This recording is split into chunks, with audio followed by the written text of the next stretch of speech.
चंद दिन पहले एक वीडियो वायरल हुई थी कि मलेशिया के एयरपोर्ट के ऊपर 500 के करीब लोगों को डिपोर्ट किया था। ये बात तब मैंने भी रिपोर्ट की थी कि ऐसा हुआ है कि मलेशिया के एयरपोर्ट से 500 के करीब लोगों को डिपोर्ट किया, जिसके अंदर बांग्लादेश, पाकिस्तान और मुख्तलिफ कंट्रीज़ के लोग थे। अब ये रिकॉर्ड था तब उस वक़्त कि मलेशिया की हिस्ट्री में इस तरह पहली दफ़ा हुआ है। ये तो एक रिकॉर्ड था, अब ये रिकॉर्ड टूट रहे हैं जनाब। ये रिकॉर्ड दूसरे तीसरे दिन टूट रहे हैं और बहुत सारे लोग डिपोर्ट हो रहे हैं। अग और उसके अलावा ये जो लास्ट मंथ बंदे डिपोर्ट हुए हैं, उससे पहले सारे मंथ के बल्कि सारे सालों में किसी साल में इतने बंदे डिपोर्ट नहीं हुए जो इस साल में डिपोर्ट हो रहे हैं। अभी तो ये साल कंप्लीट भी नहीं हुआ। अब कहना ये चाह रहा हूँ कि जब हालात बेहतर होते हैं तो मैं बताता हूँ कि वाक़ई हालात बेहतर हैं, जब हालात ख़राब होते हैं तो मैं बताता हूँ कि हाँ जी, हालात अब ख़राब है। आप लोग जो एजेंट से बात करके आ रहे हो, सिर्फ़ 15,000 का वीज़ा है, मैंने पाकिस्तानी आपको बताया था। बाकी कंट्रीज़ के लोग जो बांग्लादेश और नेपाल और इंडिया के लोग हैं, उसको मल्टीप्लाई कर लें पाकिस्तानी करेंसी 15,000 को या $50 का लगा लें। $50 तक अदर कंट्रीज़ में वीज़ा है, बांग्लादेश में और इंडिया में, नेपाल में भी। तो $50 का मलेशिया का जो वीज़ा है, आपको एजेंट दे रहा है, मतलब पाकिस्तान में वो एजेंट 50,000 का वो वीज़ा दे रहा है और साथ वो सेटिंग का नाम लेके सारा कुछ करके, तो वो कर करा के आपसे 3 लाख, 4 लाख, साढ़े 4 लाख ले रहा है। तो मैंने आपको कहा था कि आप इस तरह करें कि एजेंट को कहें, ठीक है, जो भी तुम दे रहे हो, पहले आप उससे ये बात तय करें कि मलेशिया में पहुँच के सारे पैसे देने हैं, 1 रुपया पहले नहीं देना। मलेशिया में आ जाओगे तो पैसे देने हैं और काम लग जाओगे तो पैसे देने हैं। और काम का भी ये तरीका नहीं है, 1 मंथ आपने काम कर दिया, दूसरे मंथ काम नहीं है, तीसरे मंथ नहीं है, उसे कहो कि भाई मैं कोई साल काम करता रहा हूँ, इस चीज़ की मुझे गारंटी दो। क्योंकि मलेशिया में अगर वर्क वीज़ा पे काम करते हो तो फिर और बात है। अगर आप विज़िट पे काम करते हो तो उसके अंदर डर है, बंदा पकड़ा जाता है, इमिग्रेशन उठा लेती है। और अगर आपको एजेंट ये कह रहा है कि वहाँ पे विज़िट वीज़ा पे काम-शाम कर लोगे और विज़िट वीज़ा इतने का, तो उसे कहो कि ठीक है, मुझे आप गारंटी दो 1 साल तक मैं वहाँ पे काम करूँगा, 1 साल तक आप मुझे काम प्रोवाइड करोगे।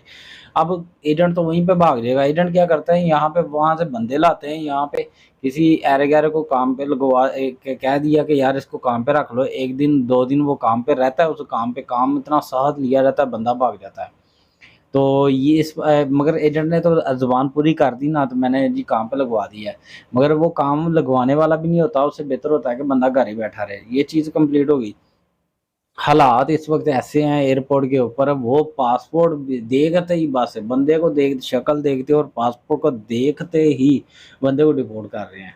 हालात इस तरह के हुए हुए हैं। और अगर बात की जाए कि हमारे जो यहाँ तक बात पहुँची कैसे, ये हम लोगों ने, हमारे भाइयों ने पहुँचाई है।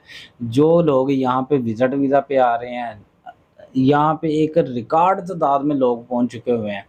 और लोग आ गए विज़िट वीज़ा पे, जिसे देखो विज़िट पे आए हैं भाजी, विज़िट पे आए हैं भाजी, काम लगा हुआ है, विज़िट वीज़ा पे आया है, काम कर रहा है बाद में। और मसला ये होता है कि हमारे मुल्कों का नाम बदनाम हो रहा है, जिसमें इस वजह से हमारे मुल्कों को इन्होंने रेड लिस्टों में डाला हुआ है कि इस तरह के जो लोग हैं, जो आए हैं, बांग्लादेश से आ रहे हैं, पाकिस्तान से आ रहे हैं, इंडिया से आ रहे हैं, नेपाल से आ रहे हैं, इनका तो सिर्फ एक ही है। और इसके अलावा इंडोनेशिया के लोग भी, कि इन्होंने विज़िट पे आके ऐसे करना है, वैसे करना है, तो लिहाज़ा वो बड़ी टाइट सिक्योरिटी है आजकल है।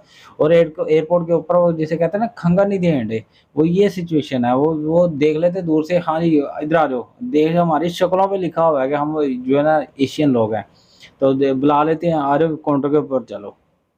काउंटर पे जाके उन्होंने चेक भी नहीं करना पासपोर्ट, ये बस ऐसे ही है।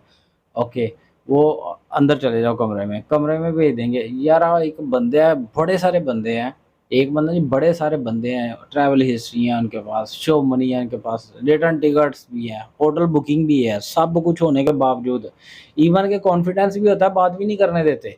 बस ठीक है आप जाओ। ये सिचुएशन आजकल हुई हुई है, तो मैं उसके लिए यही कहूँगा कि थोड़ा वेट कर लें, कूल डाउन पीरियड गुजार लें, जैसे कूल डाउन हो जाए ये मामला तो फिर दोबारा आ जाइएगा।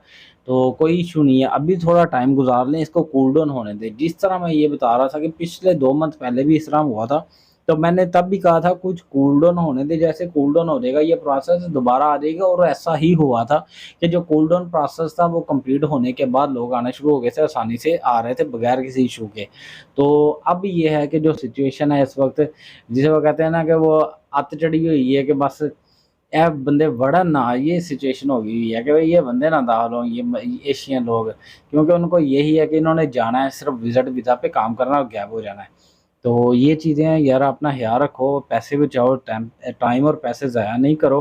अगर आपने आना खुद प्रोसेस करके आओ, ₹15,000 का वीज़ा पाकिस्तानी, और आप टिकट ले लो, 1 लाख की भी नहीं बनती है टिकट, और रिटर्न टिकट तो एजेंट ने जेब में डाल लेनी होती है। तो आप खुद लगा लो कि एजेंट के कितने पैसे लगते हैं, मैक्सिमम 1,10,000 या 1 लाख या 1,20,000 से ज़्यादा एजेंट के पैसे नहीं लगते।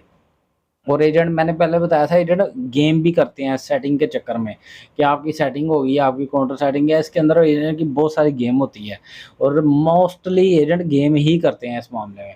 तो ये है कि जिसमें वो कामयाब भी होते हैं। तो ये इन्फॉर्मेशन देनी थी आपको कि कूल डाउन पीरियड का वेट करो, जल्दी नहीं करो, वेट कर लो थोड़ा। अब वीडियो अच्छी लगी हो तो मेरे चैनल को सब्सक्राइब कीजिएगा, दूसरों के शेयर कीजिएगा, अपना बहुत सारा ख्याल रखिएगा। अस्सलाम वालेकुम।